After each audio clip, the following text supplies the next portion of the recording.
Hello दोस्तों, एक बार फिर से स्वागत करता हूं education with Arif YouTube channel में। तो आज मैं आप लोगों के सामने साइंस से रिलेटेड 48 वीवीआई ऑब्जेक्टिव क्वेश्चन जो मैट्रिक एग्ज़ाम के लिए काफ़ी इम्पॉर्टेंट है। तो अगर आप भी इस बार मैट्रिक का एग्ज़ाम देने वाले हैं तो इस वीडियो को शुरू से अंत तक ज़रूर देखें। तो चलिए दोस्तों, हम बिना समय गंवाए क्वेश्चन की ओर आगे बढ़ते हैं। तो हमारा पहला क्वेश्चन है, किसी विद्युत धारवी सीधी लंबी परिनालिका के भीतर चुंबकीय क्षेत्र क्या कहलाता है। यहाँ बोल रहा है किसी विद्युत धारवी सीधी लंबी परिनालिका के भीतर चुंबकीय क्षेत्र क्या कहलाता है। तो हमारा ये नंबर ऑप्शंस में दिया हुआ है, शून्य होता है। बी नंबर ऑप्शंस में दिया हुआ है इसके सिरे की ओर जाने पर घटता है। सी नंबर ऑप्शन में दिया हुआ है इसके सिरे की ओर जाने पर बढ़ता है। और डी नंबर ऑप्शंस में दिया हुआ सभी बिंदुओं पर समान होता है। तो इसका सही आंसर हो जाएगा हमारा डी नंबर, यानी सभी बिंदुओं पर समान होता है, यानी डी नंबर ऑप्शन हमारा सही आंसर हो जाएगा। चलिए हम अगले क्वेश्चन की ओर आगे बढ़ते हैं। तो हमारा अगला क्वेश्चन है, यहाँ पर बोल रहा है अगला क्वेश्चन 2 नंबर क्वेश्चन, किसी नियत धारा द्वारा तार से दूरी बढ़ने पर चुंबकीय क्षेत्र का मान। यहाँ बोल रहा है किसी नियत धारा द्वारा तार से दूरी बढ़ने पर चुंबकीय क्षेत्र का मान क्या होता है, घटता है या बढ़ता है, कुछ भी हो। तो हमारा ए नंबर ऑप्शन में दिया हुआ घटता है, बी नंबर ऑप्शन में दिया हुआ बढ़ता है, सी नंबर ऑप्शन में दिया हुआ ये और बी दोनों, और डी नंबर ऑप्शन में दिया हुआ इनमें से कोई नहीं। तो इसका सही आंसर हो जाएगा, यानी हमारा ये नंबर, यानी 2 का ए नंबर हमारा सही हो जाएगा, यानी घटता है। चुंबकीय क्षेत्र का मान घटता है, किसी नियत धारा द्वारा ताप से दूरी बढ़ने पर चुंबकीय क्षेत्र का मान क्या होता है, घटता है। यानी हमारा 2 नंबर का आंसर हो जाएगा ये नंबर, यानी घटता है। चलिए हम अगले क्वेश्चन की ओर आगे बढ़ते हैं। तो हमारा अगला क्वेश्चन है, यहाँ पे जीवाश्म ईंधन के जलने पर कौन सी गैस मुक्त नहीं होती है। यहाँ बोल रहा है जीवाश्म ईंधन के जलने पर कौन सी गैस मुक्त नहीं होता है। तो ए नंबर ऑप्शन में दिया हुआ oxygen gas, B number option में दिया हुआ carbon dioxide gas, C number option में दिया हुआ सल्फर डाइऑक्साइड गैस, और डी नंबर ऑप्शन में दिया हुआ नाइट्रोजन गैस। तो इसका सही आंसर हो जाएगा हमारा 3 नंबर क्वेश्चन का ए नंबर, यानी ऑक्सीजन गैस हमारा सही हो जाएगा। यानी जीवाश्म ईंधन के जलने पर कौन सी गैस मुक्त होता है, यानी ऑक्सीजन गैस मुक्त होता है।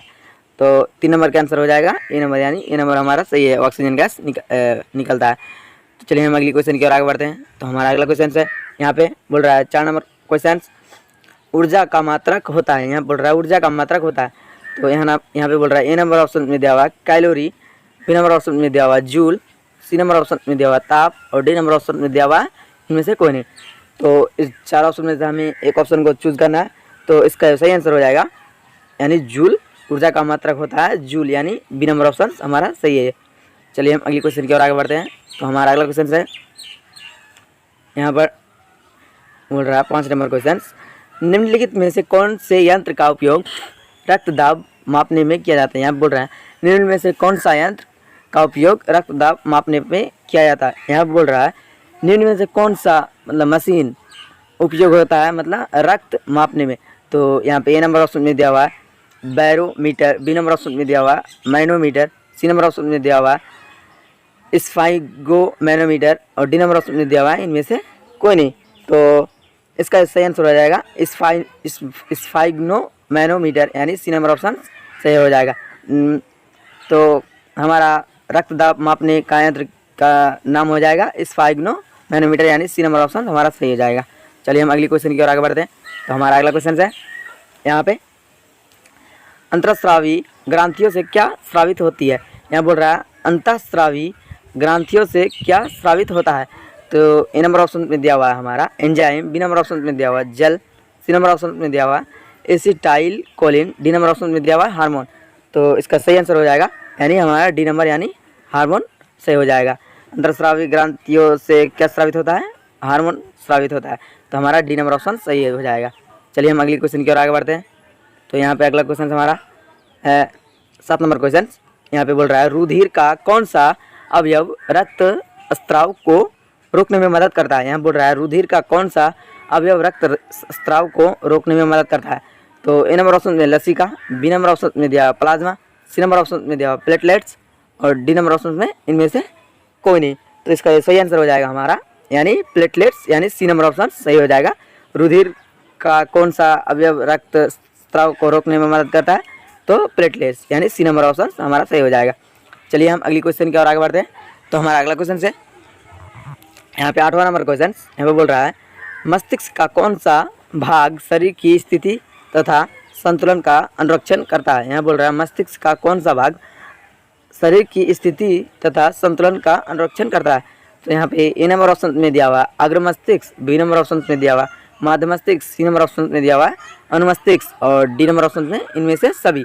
तो इस 4 ऑप्शन में से हमें एक ऑप्शन को चूज करना है जो कि सही है। तो इसका सही आंसर हो जाएगा अनुमस्तिष्क, यानी सी नंबर ऑप्शन हमारा सही हो जाएगा अनुमस्तिष्क। संतुलन का अनुरक्षण करता है कौन? अनुमस्तिष्क करता है मस्तिष्क का। तो चलिए हम अगली क्वेश्चन की ओर आगे बढ़ते हैं। तो हमारा अगला क्वेश्चन है यहाँ पे 9 नंबर क्वेश्चन। यहाँ बोल रहा है कौन सा लेंस अपसारी लेंस भी कहलाता है? यहाँ बोल रहा है कौन सा लेंस अपसारी लेंस भी कहलाता है? तो ए नंबर ऑप्शन में दिया हुआ अवतल लेंस, बी नंबर ऑप्शन में दिया हुआ उत्तल लेंस और सी नंबर ऑप्शन में दिया हुआ अवतल एवं उत्तल लेंस दोनों और डी नंबर ऑप्शन में इनमें से कोई नहीं। तो इसका सही आंसर हो जाएगा हमारा ए नंबर ऑप्शन, यानी अवतल लेंस। अपसारी लेंस को भी कहा जाता है अवतल लेंस, अवतल लेंस को अपसारी लेंस कहा जाता है। तो हमारा ए नंबर ऑप्शन सही हो जाएगा। चलिए हम अगली क्वेश्चन की ओर आगे बढ़ते हैं। तो हमारा अगला क्वेश्चन है 10वां नंबर क्वेश्चन। यहाँ पे बोल रहा है सर्च लाइट का परावर्तक सतह होता है? यहाँ बोल रहा है सर्च लाइट का परावर्तक सतह होता है। तो हमारा ये नंबर ऑप्शन में दिया हुआ है उत्तल और बी नंबर ऑप्शन में दिया हुआ अवतल, सी नंबर ऑप्शन में दिया हुआ समतल और डी नंबर ऑप्शन में दिया हुआ है इनमें से कोई नहीं। तो इसका जो सही आंसर हो जाएगा हमारा 10 का, यानी अवतल, यानी हो जाएगा सर्च लाइट का परावर्तक सतह होता है क्या होता है? यानी अवतल होता है। तो यानी बी नंबर ऑप्शन सही हो जाएगा। चलिए हम अगली क्वेश्चन की ओर आगे बढ़ते हैं। तो हमारा अगला क्वेश्चन है यहाँ पे यू भी और एफ के विशिष्ट मान के लिए लेंस सूत्र है। यहाँ बोल रहा है यू कोमा भी और एफ के विशिष्ट मान के लिए लेंस सूत्र है। यहाँ पे सूत्र है तो ए नंबर ऑप्शन का सूत्र यहाँ बोल रहा है 1/v प्लस 1/u बराबर 1/f और बी नंबर ऑप्शन में दिया हुआ है 1/v माइनस 1/u बराबर 1/f और सी नंबर ऑप्शन में दिया हुआ है 1/u माइनस 1/v बराबर 1/f और डी नंबर ऑप्शन में दिया हुआ है इनमें से कोई नहीं। तो इसका जो सही आंसर हो जाएगा, यानी जो सूत्र है वो हो जाएगा बी नंबर ऑप्शन सही हो जाएगा, यानी 1/v माइनस 1/u बराबर 1/f, यानी u कोमा v और f के विशिष्ट मान के लिए सूत्र हो जाएगा 1/v माइनस 1/u बराबर 1/f, यानी बी नंबर ऑप्शन हमारा सही हो जाएगा। चलिए हम अगली क्वेश्चन की ओर आगे बढ़ते हैं। तो हमारा अगला क्वेश्चन है यहाँ पे बोल रहा है 12 नंबर क्वेश्चन, किसी माध्यम के अपवर्तनांक u का मान होता है। यहाँ बोल रहा है किसी माध्यम के अपवर्तनांक u का मान होता है। तो यहाँ पे A number option sine I बटे साइन आर और बी नंबर ऑप्शन में दिया हुआ है sine R by sine I और सी नंबर ऑप्शन में दिया हुआ है साइन आई गुना साइन आर और डी नंबर ऑप्शन में दिया हुआ है साइन आई भागा साइन आर। तो इसका सही आंसर हो जाएगा 12 नंबर क्वेश्चन का हमारा ये नंबर ऑप्शन यानी सही हो जाएगा, यानी साइन आई बटे साइन आर। तो चलिए हम अगली क्वेश्चन की ओर आगे बढ़ते हैं। तो हमारा अगला क्वेश्चन है यहाँ पे 13 नंबर क्वेश्चन, अष्टक सिद्धांत को किसने स्थापित किया? यहाँ बोल रहा है अष्टक सिद्धांत को किसने स्थापित किया?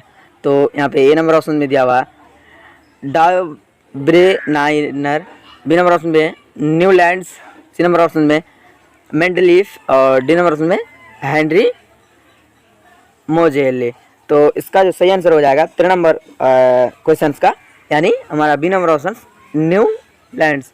तो अष्टक सिद्धांत को किसने स्थापित किया? न्यूलैंड्स ने स्थापित किया था, यानी बी नंबर ऑप्शन सही हो जाएगा हमारा। चलिए हम अगली क्वेश्चन की ओर आगे बढ़ते हैं। तो हमारा अगला क्वेश्चन है यहाँ पे 14 नंबर क्वेश्चन। यहाँ बोल रहा है आधुनिक आवर्त सारणी में क्षैतिज कतारों की संख्या क्या होती है? यहाँ बोल रहा है आधुनिक आवर्त सारणी में क्षैतिज कतारों की संख्या क्या होती है? तो हमारा ये नंबर ऑप्शन में दिया हुआ है 18, बी नंबर ऑप्शन में दिया हुआ 7 और सी नंबर ऑप्शन में दिया हुआ 16 और डी नंबर ऑप्शन में 10। तो इसका सही आंसर हो जाएगा हमारा, यानी सी नंबर ऑप्शन सही हो जाएगा, यानी 16, यानी आधुनिक आवर्त सारणी में क्षैतिज कतारों की संख्या क्या होती है? 16 होती है, यानी सी नंबर ऑप्शन सही है। चलिए हम अगली क्वेश्चन की ओर आगे बढ़ते हैं। तो हमारा अगला क्वेश्चन है यहाँ पे 15 नंबर क्वेश्चन, लोहा एवं इस्पात को जंग से सुरक्षित रखने के लिए उन पर किसी धातु की पतली परत चढ़ाई जाती है। यहाँ बोल रहा है लोहा एवं इस्पात को जंग से सुरक्षित रखने के लिए उन पर किस धातु की पतली परत चढ़ाई जाती है, मतलब किस धातु की पतली परत चढ़ाई जाती है लोहा एवं इस्पात को जंग से सुरक्षित रखने के लिए। तो यहाँ पे ए नंबर ऑप्शन में तांबा, बी नंबर ऑप्शन में दिया हुआ चांदी, सी नंबर ऑप्शन में दिया हुआ सोना और डी नंबर ऑप्शन में जिंक। तो इस 4 ऑप्शन में से हमें एक ऑप्शन को चूज करना है जो कि हमारा सही हो जाएगा, यानी 15 का यानी जिंक, यानी डी नंबर ऑप्शन सही हो जाएगा, यानी जिंक लोहा एवं इस्पात को जंग से सुरक्षित रखने के लिए जिंक का पतली परत चढ़ाई जाती है, यानी हमारा डी नंबर ऑप्शन सही हो जाएगा। चलिए हम अगली क्वेश्चन की ओर आगे बढ़ते हैं। तो हमारा अगला क्वेश्चन है यहाँ पे बोल रहा है 16 नंबर क्वेश्चन, बॉक्साइट निम्नलिखित में से किस धातु का अयस्क है। यहाँ बोल रहा है बॉक्साइट निम्नलिखित में से किस धातु का अयस्क है। तो यहाँ पर A number option magnesium, B number option sodium, C number option aluminium और डी नंबर ऑप्शन बेरियम। तो इस 4 ऑप्शन में से हमें एक ऑप्शन को चूज करना है जो कि सही आंसर है। तो 16 नंबर का जो सही आंसर है वो हो जाएगा सी नंबर, यानी एल्यूमिनियम।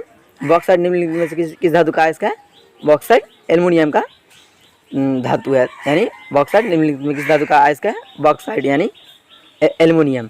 तो सी नंबर ऑप्शन सही हो जाएगा।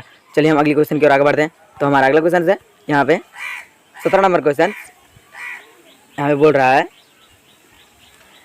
लवण Na2CO3 का जलीय विलयन का पीएच मान है। यहाँ बोल रहा है लवण Na2CO3 का जलीय विलयन का पीएच मान है होता है। तो यहाँ पर A number option 7, B number option 7 से अधिक और सी नंबर ऑप्शन 7 से कम, डी नंबर ऑप्शन इनमें से कोई नहीं। तो इसका जो सही आंसर आ जाएगा 17 का हमारा, यानी बी नंबर ऑप्शन 7 से कम जलीय विलयन का पीएच मान होता है, यानी 7 से कम। तो सी नंबर ऑप्शन सही हो जाएगा। चलिए हम अगली क्वेश्चन की ओर आगे बढ़ते हैं। तो हमारा अगला क्वेश्चन है यहाँ पे 18वां number question, plaster of Paris के रासायनिक सूत्र क्या है। यहाँ बोल रहा है प्लास्टर ऑफ पेरिस के रासायनिक सूत्र क्या होता है। तो A number option CaSO4 × 2H2O, B number option CaSO4 × H2O और C number option CaSO4 × 1/2H2O और D number option CaSO4 × 5H2O। तो इसका जो सही आंसर हो जाएगा 18वां नंबर का वो है हमारा सी नंबर ऑप्शन, यानी प्लास्टर ऑफ पेरिस का रासायनिक सूत्र क्या होता है, CaSO4 × 1/2H2O। तो सी नंबर ऑप्शन हमारा सही हो जाएगा। प्लास्टर ऑफ पेरिस का रासायनिक सूत्र क्या है, CaSO4 × 1/2H2O, यानी सी नंबर ऑप्शन सही है। चलिए हम अगले क्वेश्चन की ओर आगे बढ़ते हैं। तो हमारा अगला क्वेश्चन है यहाँ पे 19 नंबर क्वेश्चन, कास्टिक सोडा का उपयोग होता है। यहाँ बोल रहा है कास्टिक सोडा का उपयोग होता है, कास्टिक सोडा का उपयोग होता है। तो यहाँ पे ए नंबर ऑप्शन में दिया हुआ पेट्रोलियम के शोधन में, बी नंबर ऑप्शन में दिया हुआ कपड़ा का साफ करने में, सी नंबर ऑप्शन में दिया हुआ जल का अस्थायी खराबपन दूर करने में और डी नंबर ऑप्शन में दिया हुआ इनमें से कोई नहीं। तो इसका जो सही आंसर हो जाएगा, यानी 19 नंबर का हमारा ए नंबर, यानी पेट्रोलियम के शोधन में कास्टिक सोडा का उपयोग होता है पेट्रोलियम के शोधन में, यानी हमारा ये नंबर ऑप्शन सही है। चलिए हम अगली क्वेश्चन की ओर आगे बढ़ते हैं। तो हमारा अगला क्वेश्चन है यहाँ पे बोल रहा है 20वां नंबर क्वेश्चन, निम्नलिखित में से कौन सबसे अधिक अभिक्रियाशील धातु है। यहाँ बोल रहा है निम्नलिखित में से कौन सबसे अधिक अभिक्रियाशील धातु है। यहाँ पे Mg मैग्नीशियम और B number option C carbon और C number option Na sodium और डी नंबर ऑप्शन के यानी पोटेशियम। तो इसका सही आंसर हो जाएगा, यानी 20 नंबर का डी नंबर, यानी के यानी पोटेशियम सबसे अभिक्रियाशील धातु है, यानी के पोटेशियम सबसे अधिक अभिक्रियाशील धातु है पोटेशियम, यानी डी नंबर ऑप्शन सही हो जाएगा के। चलिए हम अगली क्वेश्चन की ओर आगे बढ़ते हैं।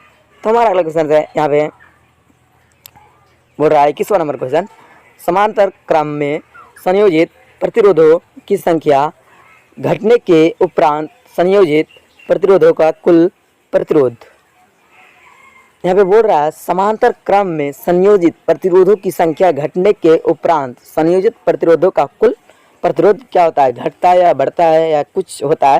तो यहाँ पे ऑप्शन दिया हुआ है बढ़ता है ए नंबर ऑप्शन और बी नंबर ऑप्शन में दिया हुआ घटता है, सी नंबर ऑप्शन में दिया हुआ अपवर्तित रहता है और डी नंबर ऑप्शन में दिया हुआ इनमें से कोई नहीं। तो इसका जो 4 ऑप्शन में से हमें एक ऑप्शन को चूज करना है जो कि सही है। 21 नंबर का जो सही आंसर हो जाएगा यानी बढ़ता है, यानी ये नंबर ऑप्शन हमारा सही हो जाएगा। यानी प्रतिरोध का कुल प्रतिरोध बढ़ता है, तो ये नंबर ऑप्शन सही है। चलिए हम अगली क्वेश्चन की ओर आगे बढ़ते हैं। तो हमारा अगला क्वेश्चन है यहाँ पे बोल रहा है 22वां नंबर क्वेश्चन, ऊर्जा का एसआई मात्रक क्या होता है। यहाँ बोल रहा है ऊर्जा का एसआई मात्रक क्या होता है। ए नंबर ऑप्शन में दिया हुआ कैलोरी, बी नंबर ऑप्शन में दिया हुआ जूल, सी नंबर ऑप्शन में दिया हुआ ताप और डी नंबर ऑप्शन में दिया हुआ इनमें से कोई नहीं। तो इसका जो सही आंसर हो जाएगा हमारा इस 4 ऑप्शन में से एक ऑप्शन को हमें चूज करना है जो कि सही है, हो जाएगा यानी जूल। यानी ऊर्जा का एसआई मात्रक क्या होता है, जूल, यानी बी नंबर ऑप्शन हमारा सही हो जाएगा। चलिए हम अगली क्वेश्चन की ओर आगे बढ़ते हैं। तो हमारा अगला क्वेश्चन है यहाँ पे बोल रहा है विद्युत ऊर्जा का व्यापारिक मात्रक क्या है। यहाँ बोल रहा है विद्युत ऊर्जा का व्यापारिक मात्रक क्या है, क्या होता है। यहाँ पे ए नंबर ऑप्शन में वाट, बी नंबर ऑप्शन में वाट बटे घंटा और सी नंबर ऑप्शन यूनिट और डी नंबर ऑप्शन में इनमें से कोई नहीं। तो इसका जो सही आंसर हो जाएगा इनमें से कोई नहीं, यानी विद्युत ऊर्जा का व्यापारिक मात्रक इनमें से कोई नहीं है, यानी डी नंबर ऑप्शन हमारा सही हो जाएगा। चलिए हम अगले क्वेश्चन की ओर आगे बढ़ते हैं। तो हमारा अगला क्वेश्चन है यहाँ पे बोल रहा है 24वां नंबर क्वेश्चन, दो क्षेत्रीय रेखाएं एक दूसरे को क्या करती है। मतलब दो क्षेत्रीय रेखाएं एक दूसरे को क्या करती है, प्रतिच्छेद करती है या कुछ करती है। तो यहाँ पे ऑप्शन दिया हुआ है 4 ऑप्शन जो कि हमें चूज करना है। तो हमारा पहला number option A number option प्रतिच्छेद करती है और बी नंबर ऑप्शन प्रतिच्छेद नहीं करती है और सी नंबर ऑप्शन कभी प्रतिच्छेद करती है और कभी नहीं और डी नंबर ऑप्शन इनमें से कोई नहीं। तो इसका जो सही आंसर हो जाएगा यानी हमारा बी नंबर प्रतिच्छेद नहीं करती है, प्रतिच्छेद नहीं करती है। दो क्षेत्रीय रेखाएं एक दूसरे को प्रतिच्छेद नहीं करती है। तो चलिए हम अगली क्वेश्चन की ओर आगे बढ़ते हैं। तो हमारा अगला क्वेश्चन है यहाँ पे 25वां नंबर क्वेश्चन, यहाँ पे बोल रहा है सपोषी पोषण के लिए आवश्यक है। यहाँ बोल रहा है सपोषी पोषण के लिए आवश्यक है, क्या आवश्यक है। तो ए नंबर ऑप्शन में दिया हुआ CO2 और बी नंबर ऑप्शन में दिया हुआ क्लोरोफिल और सी नंबर ऑप्शन में दिया हुआ सौर प्रकाश और डी नंबर ऑप्शन में इनमें से कोई नहीं। तो इसका जो सही आंसर हो जाएगा यानी डी नंबर, यानी इनमें से कोई नहीं, सपोषी पोषण के लिए आवश्यक इनमें से कोई नहीं है। तो चलिए हम अगली क्वेश्चन की ओर आगे बढ़ते हैं। तो हमारा अगला क्वेश्चन है यहाँ पे बोल रहा है निम्न में से कौन पोषण की विधि है। यहाँ बोल रहा है निम्न में से कौन पोषण की विधि है। तो ए नंबर ऑप्शन में दिया हुआ स्वपोषण, बी नंबर ऑप्शन में दिया हुआ स्वसन और सी नंबर ऑप्शन में दिया हुआ परपोषण और डी नंबर ऑप्शन में दिया हुआ ए एवं सी, यानी ए एवं सी दोनों। तो इसका सही आंसर हो जाएगा 26 नंबर का यानी डी, यानी ये एवं सी सही हो जाएगा। पोषण की विधि है ये एवं सी, यानी स्वपोषण और सी नंबर परपोषण। तो चलिए हम अगली क्वेश्चन की ओर आगे बढ़ते हैं। तो हमारा अगला क्वेश्चन है यहाँ पे बोल रहा है अगला क्वेश्चन 17 नंबर क्वेश्चन, कौन सा अभिलक्षण वंशागत नहीं है। यहाँ बोल रहा है कौन सा अभिलक्षण वंशागत नहीं है। तो यहाँ पे बोल रहा है ए नंबर ऑप्शन में दिया हुआ है आँख का रंग, बी नंबर ऑप्शन में दिया हुआ चमड़ी का रंग, सी नंबर ऑप्शन में दिया हुआ शरीर का आकार और डी नंबर ऑप्शन में दिया हुआ बालों की प्रकृति। तो इसका जो सही आंसर हो जाएगा हमारा डी नंबर, यानी बाल की प्रकृति। चलिए हम अगली क्वेश्चन की ओर आगे बढ़ते हैं। तो हमारा अगला क्वेश्चन है यहाँ पे बोल रहा है 28वां नंबर क्वेश्चन, पायराविट के विखंडन से यह कार्बन डाइऑक्साइड जल तथा ऊर्जा देता है और यह क्रिया होती है।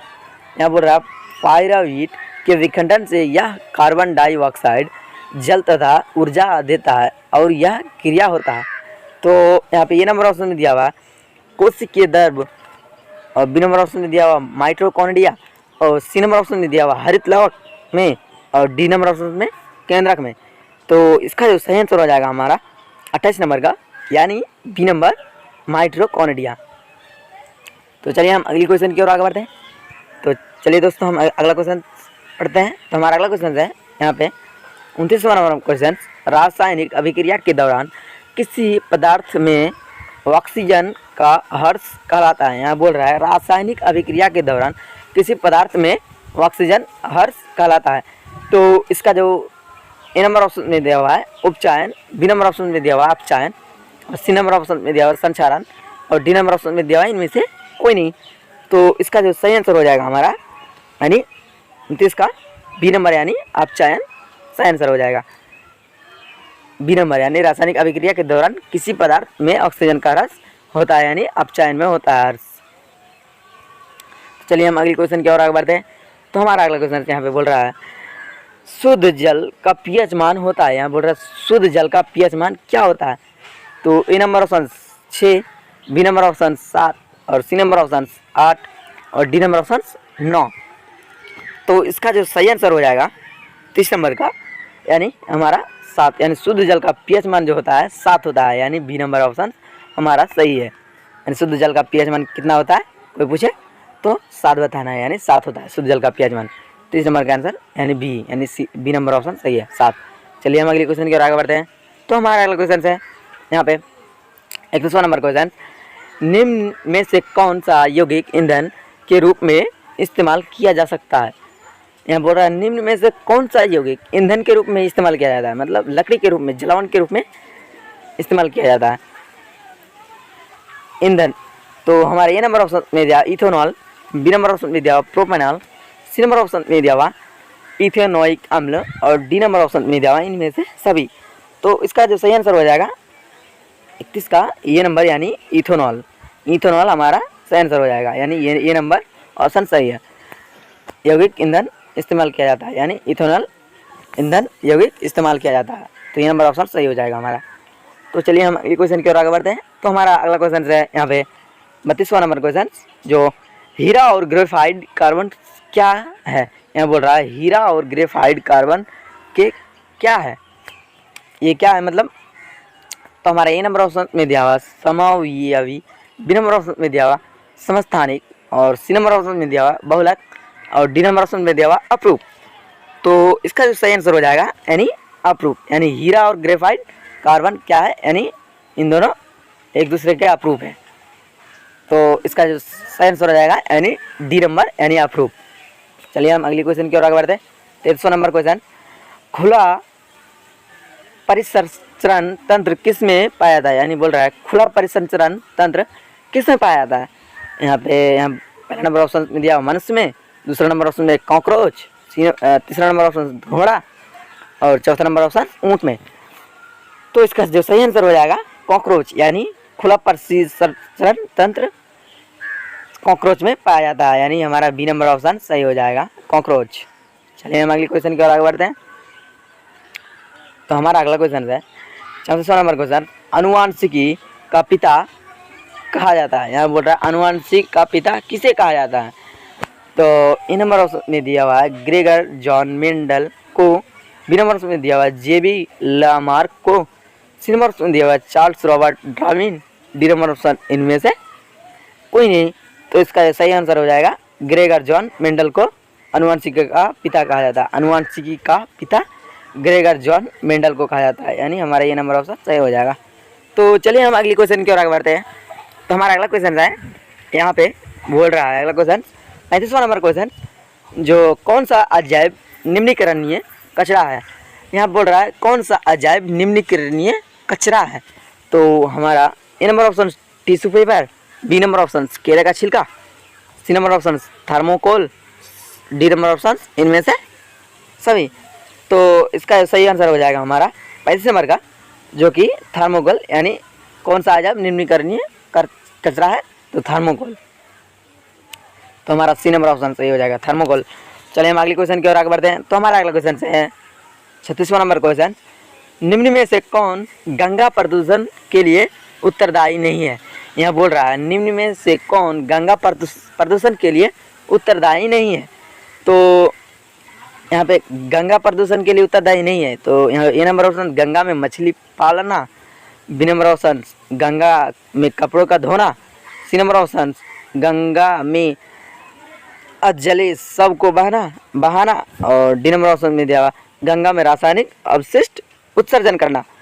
तो इसका सही आंसर हो जाएगा ए नंबर, यानी गंगा में मछली पालना, यानी हमारा ए नंबर ऑप्शन सही हो जाएगा। तो चलिए हम अगली क्वेश्चन की ओर आगे बढ़ते हैं।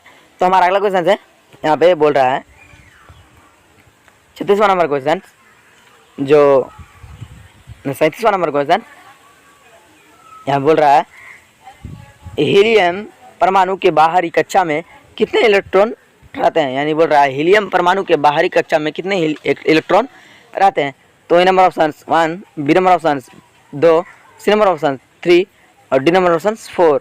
तो इसका जो सही आंसर हो जाएगा 37 का, यानी हमारा बी नंबर ऑप्शन, यानी हीलियम परमाणु के बाहरी कक्षा में कितने इलेक्ट्रॉन रहते हैं, यानी 2 इलेक्ट्रॉन रहते हैं, यानी हमारा बी नंबर ऑप्शन सही हो जाएगा। चलिए हम अगली क्वेश्चन की ओर आगे बढ़ते हैं। तो हमारा अगला क्वेश्चन है, यहाँ बोल रहा है 38वां नंबर क्वेश्चन, जो कि बहुत ही इंपॉर्टेंट है मैट्रिक एग्जाम के लिए। तो इसे अच्छा से आप देखिएगा और इस वीडियो को शुरू से अंत तक जरूर देखिएगा ताकि आपको कोई फ़ायदा मिल सके। तो चलिए हम 38वां नंबर क्वेश्चन पढ़ते हैं। 38 नंबर क्वेश्चन, तो यहाँ पे बोल रहा है एसेटिक अम्ल का IUPAC नाम है। यहाँ बोल रहा है एसेटिक अम्ल का IUPAC नाम क्या होता है। तो हमारा ए नंबर ऑप्शन एथेनोइक अम्ल, बी नंबर ऑप्शन मेथेनोइक अम्ल और सी नंबर ऑप्शन प्रोपेनॉन और डी नंबर ऑप्शन इनमें से कोई नहीं। तो इसका सही आंसर हो जाएगा ए नंबर, यानी एथेनोइक अम्ल। एसिटिक अम्ल का IUPAC नाम हो जाएगा एथेनोइक अम्ल। चलिए हम अगले क्वेश्चन की ओर आगे बढ़ते हैं। तो हमारा अगला क्वेश्चन है, यहाँ पे बोल रहा है 39 नंबर क्वेश्चन, ग्लूकोज का रासायनिक सूत्र क्या होता है। यहाँ बोल रहा है ग्लूकोज का रासायनिक सूत्र क्या होता है। तो ए नंबर ऑप्शन C2H5OH, यहाँ पे C6H12O6 और यहाँ पे सी नंबर ऑप्शन C6H6O6 और डी नंबर ऑप्शन C6H6। तो इसका जो सही आंसर हो जाएगा 39 नंबर का, यानी हमारा बी नंबर ऑप्शन सही है, C6H12O6, यानी हमारा बी नंबर ऑप्शन सही हो जाएगा। तो चलिए हम अगले क्वेश्चन की ओर आगे बढ़ते हैं। तो ग्लूकोज का रासायनिक सूत्र क्या बताएं, C6H12O6, यानी बी नंबर ऑप्शन सही है। चलिए हम अगले क्वेश्चन की ओर आगे बढ़ते हैं। तो हमारा अगला क्वेश्चन है, यहाँ पे बोल रहा है सांत्रित हाइड्रोजन कहा जाता है। यहाँ बोल रहा है सांत्रित हाइड्रोजन किसे कहा जाता है, यहाँ पे 4 ऑप्शन दिया हुआ है, जो कि हमें एक ऑप्शन को चूज करना है। तो पहला नंबर ऑप्शन में दिया हुआ है एल्केन और दूसरा नंबर ऑप्शन में दिया हुआ है एल्केन, तीसरा नंबर ऑप्शन में दिया हुआ है एल्काइन और चौथा नंबर ऑप्शन में दिया हुआ है एल्किल। तो इसका जो सही आंसर हो जाएगा जो 40 नंबर का, यानी संतृप्त हाइड्रोजन किसे कहते हैं। तो यानी एल्केन को कहते हैं, संतृप्त हाइड्रोजन एल्केन को कहते हैं, यानी हमारा बी नंबर ऑप्शन सही हो जाएगा। तो चलिए हम अगली क्वेश्चन की ओर आगे बढ़ते हैं। तो हमारा अगला क्वेश्चन है 41 नंबर क्वेश्चन, जो कि काफ़ी इंपॉर्टेंट है। एक किसी लेंस द्वारा उत्पन्न आवर्धन का ऐसा ही मात्रक क्या है। यहाँ बोल रहा है किसी लेंस के द्वारा उत्पन्न आवर्धन का ऐसा ही मात्रक क्या होता है। यहाँ पे A number option metre, B number option centimetre, C number option millimetre, D number option मात्रक विहीन। तो इसका सही आंसर हो जाएगा, यानी डी नंबर, यानी मात्रक विहीन हो जाएगा। किस लेंस द्वारा उत्पन्न आवर्धन का ऐसा है मात्रक विहीन। चलिए हम अगली क्वेश्चन की ओर आगे बढ़ते हैं। तो हमारा अगला क्वेश्चन है यहाँ पे 42 नंबर क्वेश्चन, जो कि काफ़ी इंपॉर्टेंट है। तो हम 42 नंबर क्वेश्चन पढ़ते हैं। तो हमारा 42 नंबर क्वेश्चन, किसी अंतरिक्ष यात्री को आकाश कैसा प्रतीत होता है। यहाँ पे बोल रहा है 42 नंबर क्वेश्चन में बोल रहा है यहाँ पे किसी अंतरिक्ष यात्री को आकाश कैसा प्रतीत होता है। मतलब आकाश यात्री मतलब कोई अगर यात्री आकाश के पास जाकर आसमान की ओर देखता है तो उसे आकाश कैसा प्रतीत होता है, काला या नीला या पीला, कुछ भी हो। तो यहाँ पे 4 ऑप्शन दिया हुआ है। तो ए नंबर ऑप्शन में दिया हुआ काला, बी नंबर ऑप्शन में दिया हुआ नीला और सी नंबर ऑप्शन में दिया हुआ लाल और डी नंबर ऑप्शन में दिया हुआ इनमें से कोई नहीं। तो इसका जो सही आंसर हो जाएगा, यानी बी नंबर का, यानी 42 नंबर का, वो काला, यानी किसी अंतरिक्ष को अंतरिक्ष में जाकर आकाश कैसा प्रतीत होता है, यानी काला प्रतीत होता है, काला दिखाई देता है आसमान। तो चलिए हम अगले क्वेश्चन की ओर आगे बढ़ते हैं। तो हमारा अगला क्वेश्चन है यहाँ पे बोल रहा है मानव नेत्र 2 है, अंतः इनका दृष्टि क्षेत्र होगा। यहाँ पे बोल रहा है मानव नेत्र में दिए है, अंतः इनका दृष्टि क्षेत्र होगा। तो इसका जो पहला नंबर ऑप्शन दिया हुआ है 180 डिग्री, बी नंबर ऑप्शन में दिया हुआ है 150 डिग्री और सी नंबर ऑप्शन में दिया हुआ है 160 डिग्री और डी नंबर ऑप्शन में दिया हुआ है 120 डिग्री। तो इसका जो सही आंसर हो जाएगा 43 का, यानी ए नंबर ऑप्शन सही है, यानी 180 डिग्री मानव नेत्र दे अंतः इनका दृष्टि क्षेत्र होगा 180 डिग्री मानव नेत्र में होगा। तो चलिए हम अगले क्वेश्चन की ओर आगे बढ़ते हैं। तो हमारा अगला क्वेश्चन है 44 नंबर क्वेश्चन, जो कि काफ़ी इंपॉर्टेंट है। मानव नेत्र में किस प्रकार का लेंस पाया जाता है? यहाँ बोल रहा है मानव नेत्र में किस प्रकार का लेंस पाया जाता है। यहाँ बोल रहा है मानव नेत्र में किस प्रकार का लेंस पाया जाता है, उत्तल या अवतल या ब्लाइकार, यानी में से कोई नहीं। तो हम पहला नंबर ऑप्शन पढ़ते हैं उत्तल लेंस, और दूसरा नंबर ऑप्शन में पढ़ते हैं अवतल, और तीसरा नंबर ऑप्शन दिया हुआ ब्लाइकार, और चौथा नंबर ऑप्शन में दिया हुआ इनमें से कोई नहीं। तो इसका जो सही आंसर हो जाएगा हमारा यानी उत्तल लेंस, यानी ये नंबर ऑप्शन सही है। यानी मानव नेत्र में किस प्रकार का लेंस पाया जाता है, यानी उत्तल लेंस पाया जाता है, यानी उत्तल। ये नंबर ऑप्शन हमारा सही हो जाएगा 44 का। चलिए हम अगले क्वेश्चन की ओर आगे बढ़ते हैं। तो हमारा अगला क्वेश्चन है 45 नंबर क्वेश्चन बोल रहा है पादपों में पाया जाने वाला वृद्धि हार्मोन निम्न में से कौन सा है। ये बोल रहा है पादपों में पाया जाने वाला वृद्धि हार्मोन निम्न में से कौन सा है। तो यहाँ पे ये नंबर ऑप्शन दिया हुआ है जिब्रेलियन, बी नंबर ऑप्शन में दिया हुआ है एंड्रीनेलिन, और सी नंबर ऑप्शन में दिया हुआ है इंसुलिन, और डी नंबर ऑप्शन में दिया हुआ है थायरॉक्सिन। तो इसका जो सही आंसर हो जाएगा 45 नंबर का, यानी ये नंबर ऑप्शन जिब्रेलिन हार्मोन पाया जाता है पादपों में, जिब्रेलिन हार्मोन। चलिए हम 45 नंबर का ये नंबर ऑप्शन सही है। तो चलिए हम अगले क्वेश्चन की ओर आगे बढ़ते हैं। तो हमारा अगला क्वेश्चन है यहाँ पे 46 नंबर क्वेश्चन, यहाँ बोल रहा है जो कि काफ़ी इंपॉर्टेंट है, मनुष्य के शरीर की सबसे बड़ी ग्रंथि क्या है। यहाँ बोल रहा है मनुष्य के शरीर की सबसे बड़ी ग्रंथि क्या है।